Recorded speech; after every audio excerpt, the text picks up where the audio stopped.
Hello everyone. Today we are going to talk about how to send your beverage samples for laboratory for testing. Now you would have seen a lot of people, what they would do is they'll take a Pepsi bottle, they'll try to take a glass bottle, crown cap it and send it for the laboratory.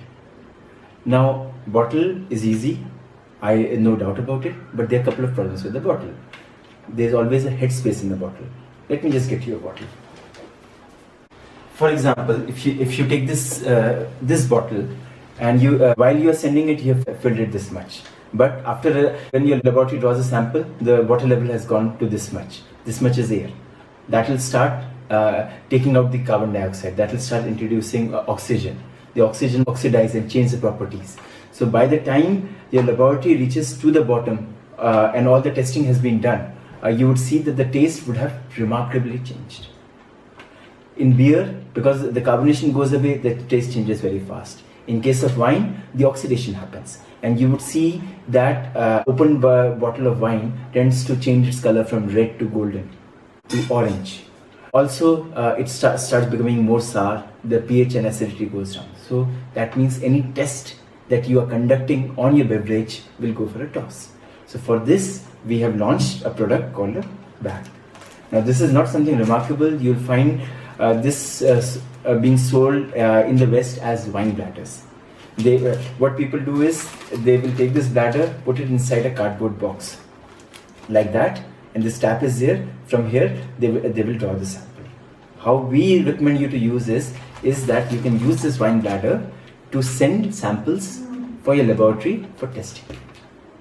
Now this tap is removable. Initially we just loosely fix this tap so that you can easily remove it. When you remove it, it opens up a large aperture. Through this aperture you can use a funnel and you can start pouring your liquid. If you want to send measured quantity of sample, you can put this entire bag on a weighing scale. When you put it on a weighing scale and tear the empty bag weight out, you would know how much quantity of liquid you have sent. For your rough calculation, you can always assume that 1 liter will weigh 1000 grams or 1 kg. Now then you attach this a seal, and this time you have to fix it real hard. If you fix the seal real hard, this entire black portion will go and sit here. And once this sits here, this entire setup becomes really tight and it becomes shatterproof. That means that you can throw this bag from the first floor and this bag will not get damaged. Another aspect that I want to talk about is that this tap comes with a tamper-proof seal. So as you can see, you have to pull this up and you have to peel the seal out, this red part out, and only after that will the tap function. Yeah, it's a press tap. It will only function after the seal is there. So there's a tamper proofing. So from the point that you have dispatched the sample to the time that the lab technician, the FSSI lab technician has received the sample, nobody can tamper with it. The another aspect about this is this tap only allows the beverage to go out, and as the beverage goes out, the bag will collapse. Which means that unlike the bottle, wherein if I take the beverage out, the rest of the space gets filled with oxygen. In this case, the space is not going to get filled with oxygen. The bag will collapse. The volume decreases. It will decrease to accommodate the reduced volume. So, just to paraphrase, you have this bag. They'll put the glass below. They will press it. They'll draw a sample. The bag collapses, and then the next time, after a day, after a week, when they draw another sample, oxygenation has not happened.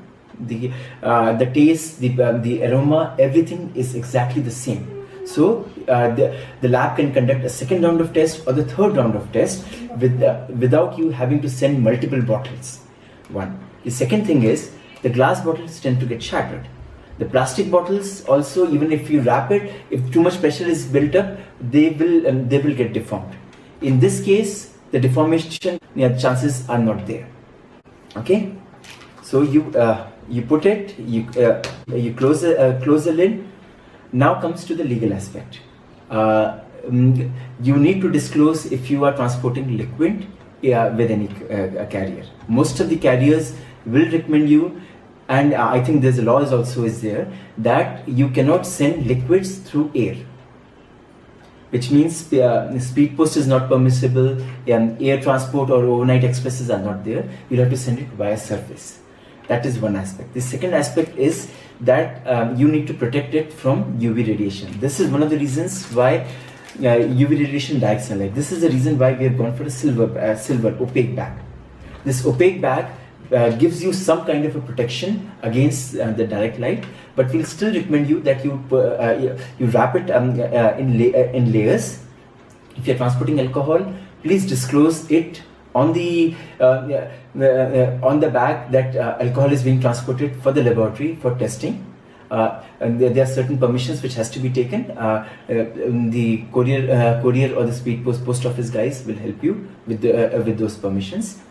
Don't break the laws, but use a sane method to send samples to your lab, wherein so that you can get some good critical feedback. You can send your probiotics, your kombuchas, your kanjis, your kefir, those kinds of samples. You can pack it with some dry ice so that your refrigerated samples reach on time. You can do various combinations. This is just a vessel. I'm not going to ruin the recipe for you. Yeah, if you have any more queries, do write to us. This bag is sold under BIB, Wine Bladder BIB, on our website. Thank you.